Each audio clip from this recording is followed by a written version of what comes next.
12 News is your local election headquarters. This month we are speaking with all of the candidates for Rhode Island governor to get their take on some of the issues most important to voters. And joining me in studio is our independent candidate, Zachary Hurwitz. Thank you so much for joining us, Zachary. Thank you so much for having me. It truly is a pleasure to be here. Of course. Awesome. Well, let's first of all get to the issues really that are top of mind for most voters in the state, and that is cost of living. We're talking about, the rising cost of so many things here. Utilities, gas prices going up again, housing. So as governor, what do you think you would do to try to tackle some of those rising costs for Rhode Islanders? Well, first and foremost, it's a horrible thing that we're facing right now. We're facing possible recessions. We're facing rising inflation. It's just a horrible thing. My goal is to help Rhode Islanders fight through it.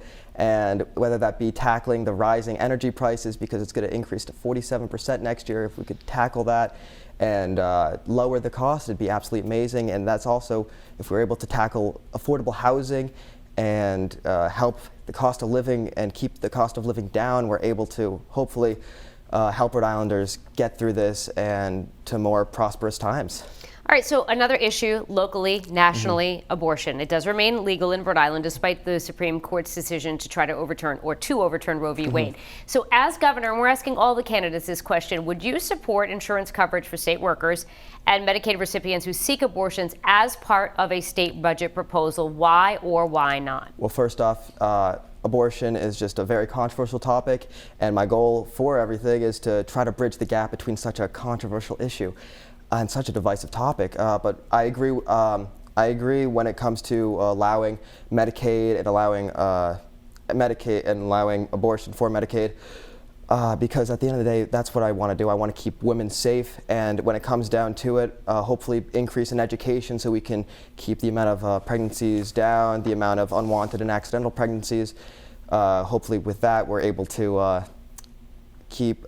make Rhode Island better and keep Rhode Island great. All right, so, education, let's talk that for a minute. It's no secret, you're young, you're 18 years old, a recent graduate from North Kingstown High School. This is the first time that you are trying to run for office here.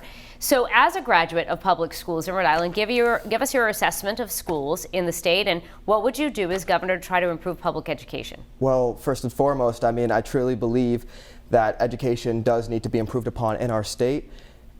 One thing that I'm trying to tackle is helping teachers. As of right now, there's not a lot of medical help, and especially for mental, there's not a lot of mental help for teachers.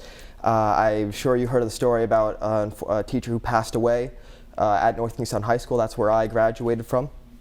And if we're not a lot of the teachers after that received a lot of mental help or support from the administration, and my goal is that hopefully that no teacher has to ever go through that without some backing, without any support. So hopefully if we're able to put in place counseling and mental help for all teachers across Rhode Island, we're able to let teachers teach to the best of their abilities and let students learn to the best of their abilities as well. All right, so certainly it's a challenge for you as a new candidate running for office here at 18 years old. We wish you the best of luck, Zachary. Well, thank you so much. I appreciate that. Thank you for joining us. We appreciate it.